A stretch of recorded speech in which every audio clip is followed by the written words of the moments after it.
Recently, conservatives on social media were up in arms, for some inexplicable reason, over a resurfaced Alexandria Ocasio-Cortez high school dancing video. This is about as dumb as going after Trump over Covfefe, or Obama for smoking weed in college. I understand why conservatives want to do it, don't get me wrong. People are getting fired left and right now for the shitty tweets or takes or YouTube videos or whatever from 10 plus years ago, even if they happened back during their school days. So I can really understand why the right would want to take a page from the left's own handbook and try to destroy the newest socialist poster child. But this is just dumb. There's a lot of ways to discredit Cortez that don't revolve around somehow trying to make a scandal out of innocent teenage fun. That's just a nothing burger. For example, you could talk about the absolute amount of bullshit frothing from her mouth when she revealed that she was somehow Jewish. One of the things that we discovered about ourselves is that a very long time ago, generations and generations ago, my family consisted of Sephardic Jews.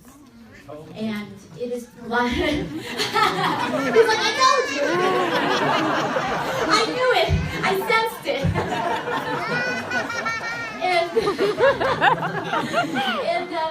and the story goes is during the Spanish Inquisition, so many people were forced to convert on the exterior to Catholicism, but on the interior continued to practice their faith, continued to be who they were, even though they were pressured to not be that on the outside world.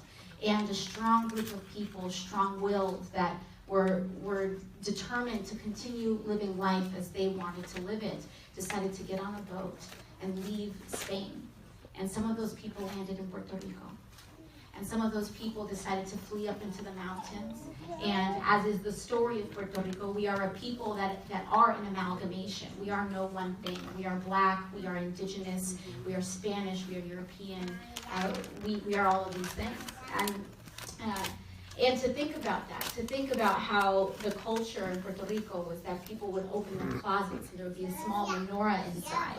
Yeah, this is the most blatant attempt at trying to grab at a community for votes that I've ever seen. And notice how she says that she's black, she's native, she's Spanish, she's Jewish. The implication is, I want all of the votes from all of these minority groups. I'm one of you guys. Though I have to say, that's a pretty amazing picture the Washington Post chose for the story. Or you could talk about her comparison of the migrant caravan to Jews fleeing the Holocaust. Yeah, I'm not sure about that one, comrade. The migrants at America's southern border aren't fleeing genocide. They're funded by radical left advocacy groups hoping to slip by the border police before the wall goes up. Or you could talk about her insane Green New Deal. You're talking about zero carbon emissions, no use of fossil fuels within 12 years?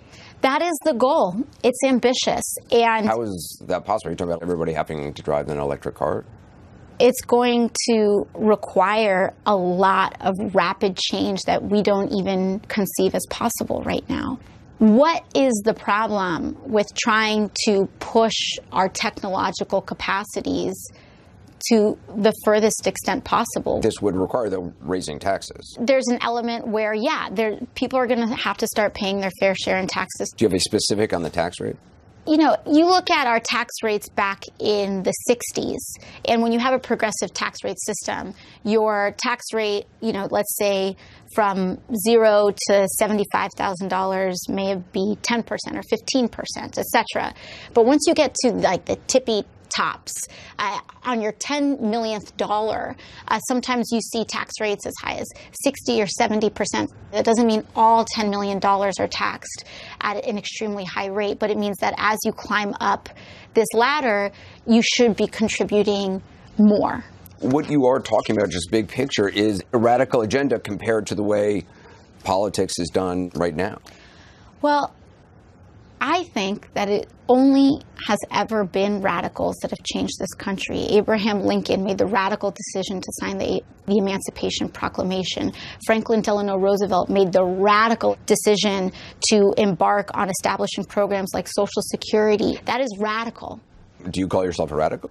Yeah, if that's what radical means, call me a radical. I would say that socialists don't understand that if you overtax the upper class to the point that it's no longer profitable to run large enterprises or build businesses or create jobs, if you overtax the upper class to the point that it's actually more profitable on paper to be middle class, considering the relative time and energy investment, that all of the rich people in society simply pull out their money in businesses and go to other countries. However, I do think, on some level, socialists do actually understand this. which is why the existence of a capitalist society on the other side of the planet is oppressive to them. It's why socialism has to be worldwide. The producing class must not have a place to escape to when the government decides to come down on them for being too successful. And that's what Cortez sounds like here. Either she's simply a utopian ideologue who doesn't actually understand basic economics, or she's on the same path as every other communist dictator in human history. And the answer is probably both. Or, to continue this train of thought, you could talk about her membership with the Democratic Socialists of America. This is a group that, like most socialist organizations, believes in the abolition of capitalism in favor of an economy run either by the workers or the state, though the exact specifics of abolishing capitalism are fiercely debated by socialists. I've talked about why this is a huge red fucking flag, no pun intended, on this channel multiple times, so we don't need to go too deep into it. But while capitalism is certainly not perfect, it is the best economic system humanity has ever produced by far. When 1.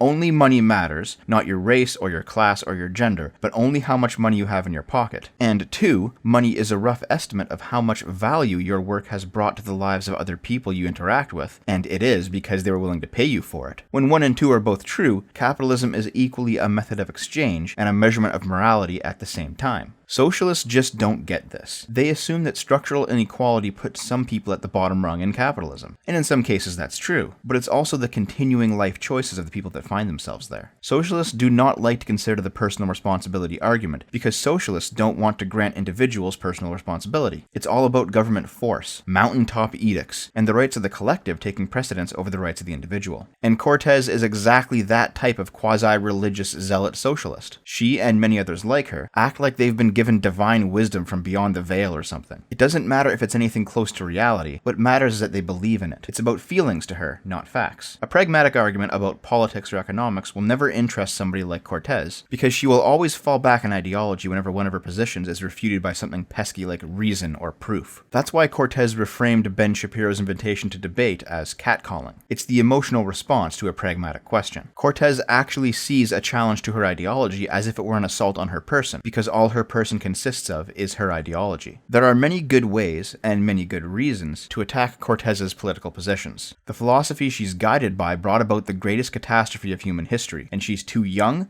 too dumb, and too ideological to understand that she's following in the exact same footsteps. Conservatives don't need to resort to something as petty as old high school videos. Of course, if you're just in it to troll, you could also ask why a dyed red commie is teaming up with the capitalistic robber baron of big tech known as Twitter. Cortez's Twitter handle used to be Ocasio-2018, now it's just AOC. I thought maybe she bought an old account and switched over, and a premium Twitter like that must not have been cheap. But as it turns out, the original AOC was an Islamic spam bot before getting banned, and Twitter just decided to take the name out of the banned retirement pool and give it to her. I know it's only a Twitter handle, but it's still a tiny symptom of a massive problem. Socialists will talk all day about the working class and the proletariat revolution and all this other nonsense, but when the chips are down, socialists in power will always cut deals with the most exploitative capitalists and become robber barons themselves. This is how Maduro got so fat while Venezuela continues to starve. This is how Stalin and Mao killed millions of their own people. And Cortez will never say it. Hell, she'll never admit it to herself. But if she ever got her hands on real power, the path from legitimate good intentions to the gulag is very short indeed.